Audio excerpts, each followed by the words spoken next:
ساترك يا رب. كاميرات المراقبة ترصد اللحظات الأولى لانهيار 4 منازل في بنها زي ما حضراتكم شايفين كده. ساترك يا رب.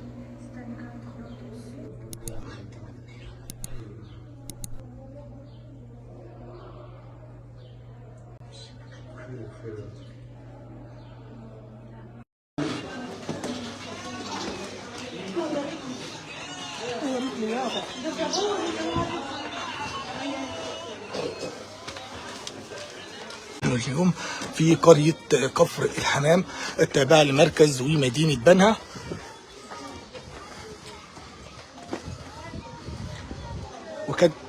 كانت قد شهدت القرية انهيار 4 منازل.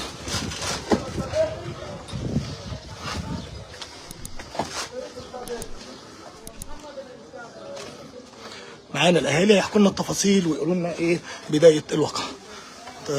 عرفنا بنفسك؟ عمرو جمال عبد الحميد. وايه اللي حصل يا عمرو؟ كان امتى بالظبط؟ امبارح الساعة حوالي الساعة 3 كده. الساعة 3 ل 5. أنا على باب الله في شغلي وأخويا على باب الله في شغله وعيالي قاعدين في قلب البيت وأهالي كلهم في قلب البيت. اتفاجئت اللي فيه تليفون رن الحق بيتك وقع. دورت الجري لقيت البلد كلها هنا ملمومة ولقيت البيت زي ما أنت حضرتك شايفه كده واقع وواقع على بيت جار مني مضروب برضه وبيت بعد مني مضروب وبيت قبل مني الضرب. هما كام بيت يا زمر؟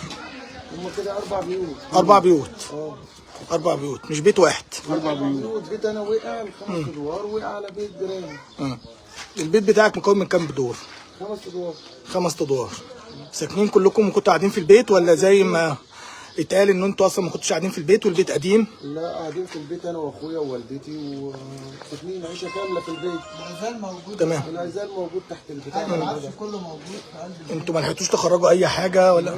ولا جدنا انذار حتى ان البيت هيقع حتى. البيت ال5 ادوار والبيت حتى لو خدت بال سيادتك الثلاجه بص الثلاجه والفرن بص الثلاجات هنا اسره كامله اتدمرت. الثلاجة والبوتاجازات والعفش كله وحالنا مالنا كله جوه.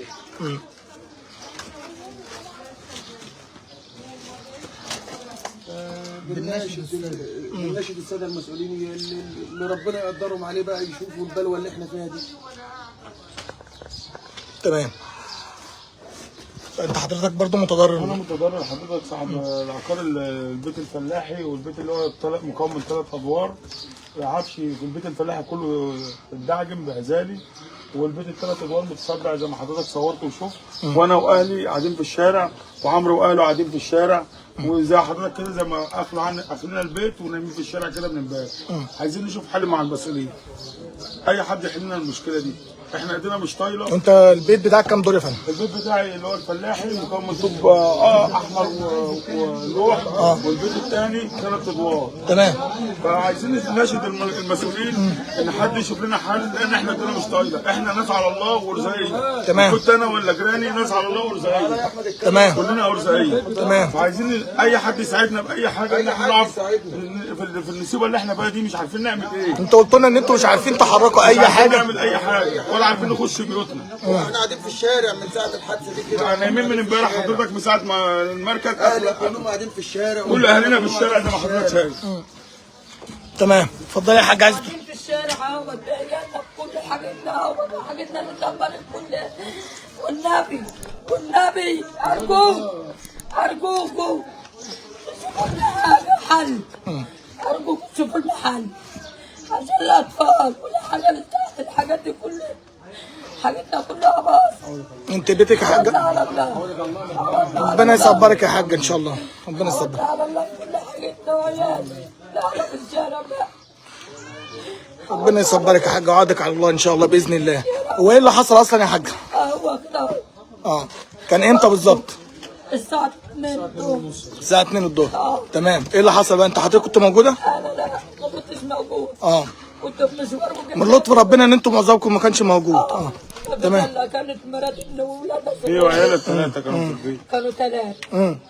جيت انا بقى قعدت البدويه بقيت اصوت عشان ولاد ابني ومراتي تمام. كأني ما كنتش مع البيت. ربنا يخليهم لك يا حاج يا رب. الحمد لله اللي ربنا نجاهم بخير. ان شاء الله باذن الله، ان شاء الله باذن الله هكون بس نجحت ربنا بقى يتولى. ان شاء الله باذن الله. يعملوا لنا اي حاجه ان شاء الله باذن الله المسؤولين هتبص لكم بعين الاعتبار باذن الله، ويجوا يشوفوا المشكله بتاعتكم ان شاء الله.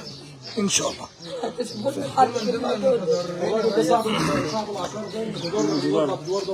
اتفضل. وجاب لجنه امبارح عشان تحليل البيت. تمام. من تحت برضه رفعوا عينه وخلوا الاذان وخلوا البيت بتاعهم قاعدين برضه في الشارع بره اهو طبعا صاحب البيت اهو. عايز تخش برضه تشوف البيت من جوه. تمام. عرفنا بنفسك يا باشا. محمود شعبان يا باشا صاحب بين المقام وثلاث ادوار. تمام. حصل شروق في البيت وتصدعات خلينا امبارح وفضلنا قاعدين في الشارع لحد يومنا هذا بسبب التضررات والشروق اللي حصلت بسبب الواقع. هو البيت ده في الروم ساكن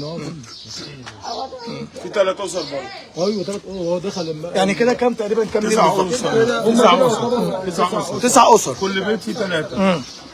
يعني كل الاسر قدام حضرتك اهيت وكل واحد قاعد قدام بيته. ممكن نطلع انا وانت كده تعرفني بس بيت مين ده وبيت ايه وايه اللي وقع واللي حصل؟ حضرتك ده طب اطلع.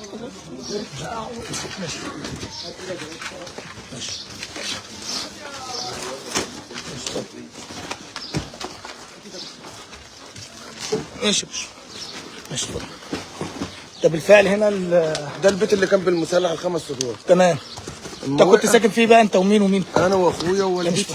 تمام. وبعد كده لقينا اللي حصل وقع على بيت جاري البيت الفلاح. انا اللي كنت قاعد في البيت الفلاحي. اتضرر برضه اللي بالمسلح اتضرر والبيت ده راح.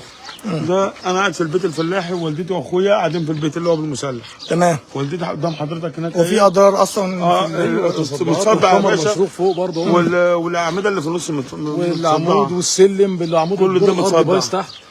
تمام. كل دوت يا فندم بسبب الارض الزراعيه.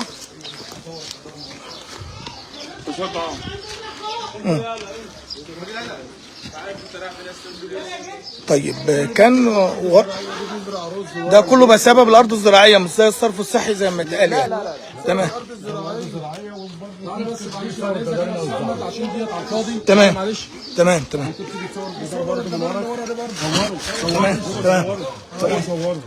تمام. تعالى اتفضل قول ده كان بسبب ايه؟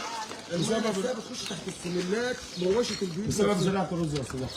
زراعه الرز ده هو تقريبا ما فيش زراعه رز اصلا في المنطقه هنا. لا ان هي ممنوعه. دي مزروعه بقى لها سنتين بتزرع رز الارض دي. في زراعه رز او ما فيش هنا اصلا صاحب الارض الزراعيه مش عامل جيره حتى مش عامل حد لنفسه مش عامل حتى حرم تحت السمنه على طول الزحمه. انت ممكن تصورها دلوقتي وبرضه هتبان كل حاجه هتبان. والبيت ده نفس الطريقه دور كده الارض من ورا كده مش عامل حد لنفسه كمان.